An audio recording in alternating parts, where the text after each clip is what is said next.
ఇగో ఏందా ఇది దుండిగల్లో అట మత్తు తలకెక్కిందట, కారు గోడెక్కిందట. ఎవడా ఈ డ్రైవింగ్ ఇది? ఇంత ఇంత అద్భుతమైన డ్రైవరు. ఇంటి ప్రహరీపై కనిపిస్తున్నది బొమ్మ కారు కాదు, ఇది సినిమా స్టంట్, అంతకంటే కాదు. అచ్చంగా నిజమైన కారే అది. మద్యం మత్తులో మితిమీరిన వేగంతో నడపడంతో అదుపు తప్పి గాల్లో గిరగిరా తిరిగి పక్కనే ఇలా ఓ ఇంటి ప్రహరీపైకి ఎక్కిందట. వారేవా. వివరాల్లోకి వెళ్తే మేడ్చల్ జిల్లా మల్లంపేట కేవీఆర్ వ్యాలీ కాలనీకి చెందిన సురేందర్ మద్యం మత్తులో గురువారం అర్ధరాత్రి బౌరంపేట నుంచి మల్లంపేట వైపుగా కారులో అతివేగంగా పోతుందట.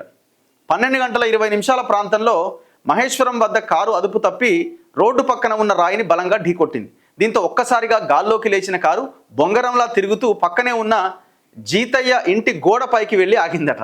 భారీ శబ్దం రావడంతో ఆ ఇంట్లో అద్దెకుంటున్న వారు ఆందోళనకు గురై బయటకు వచ్చిరట. గోడ పైన కారు ఉండడం చూసి ఆశ్చర్యపోయిరట. కారులో ఉన్న సురేందర్ను వారే కిందకు దించారు. ఎలాంటి గాయాలు కాకపోవడంతో సమీపంలోని అతడి ఇంటికి తీసుకెళ్లి దిగబెట్టిరట. అతడి శుక్రవారం ఉదయం క్రేన్ సహాయంతో గోడపై ఉన్న కారును కిందకు దించారు. ఘటన పైన కేసు నమోదు చేసినట్టు దుండిగల్ ఎస్ఐ రామ్మోహన్ రెడ్డి వెల్లడించారు. చూడండి ఎట్లాగిందో చూడండి. మళ్ళీ ఒక్క చిన్న గీత కూడా పడలేదట మనోనికి.